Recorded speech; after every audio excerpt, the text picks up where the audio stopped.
4 रानियों वाला राजा। एक बार एक रईस राजा था जिसकी 4 रानियां थीं। वो अपनी चौथी रानी को सबसे ज्यादा प्यार करता था। उसे महंगे कपड़ों से लादे रहता और बेहतरीन खाना खिलाता था। वो उसे केवल सबसे अच्छा देता था। वो अपनी तीसरी पत्नी से भी बहुत प्यार करता था और उसका आसपास के राज्यों में बखान करता था, मगर उसे डर था कि वो एक दिन उसे किसी और के लिए छोड़ देगी। वो अपनी दूसरी पत्नी से भी प्यार करता था और वो उसकी हमराज थी और वो उसके साथ हमेशा सहानुभूति, इज्जत और धैर्य से रहती थी। जब भी राजा को कोई परेशानी होती थी तो वो उसे बताता था ताकि वो राजा को उस परेशानी का हल बता सके।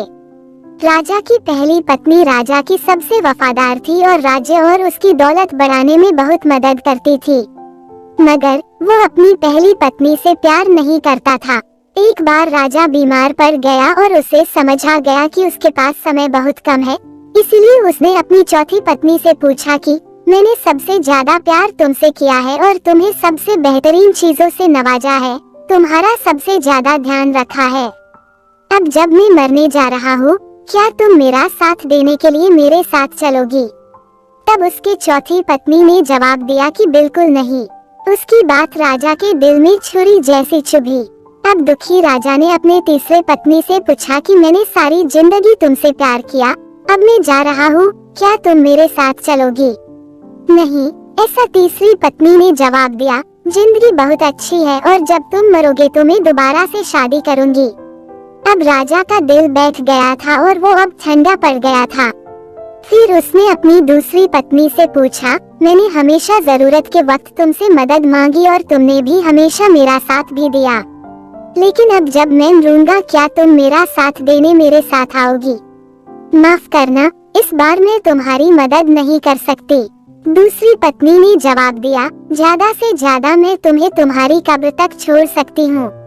उसका जवाब बिजली की तरह राजा को लगा और वो बेहद दुखी हो गया। तभी एक आवाज आई, मैं आपके साथ चलूंगी और जहाँ आप जाएंगे वहाँ आपके साथ चलूंगी। राजा ने अपनी नजर घुमाई तो उसकी पहली पत्नी खड़ी थी। वो बेहद कमजोर थी क्योंकि वो खाती नहीं थी। बैग से भरकर राजा ने कहा कि जब मेरे पास मौका था तब मुझे तुम्हारा बेहतर ध्यान रखना चाहिए था। दोस्तों, इस कहानी से हमें यह सीखने को मिलता है कि हमारी चौथी पत्नी हमारा शरीर है। हम चाहे इसे सजाने धजाने में कितना भी दिल लगाएं, मृत्यु के समय ये हमें छोड़ जाएगा। हमारी तीसरी पत्नी हमारी संपत्ति, दर्जा और दौलत है। जब हम मरते हैं ये औरों को मिल जाती है।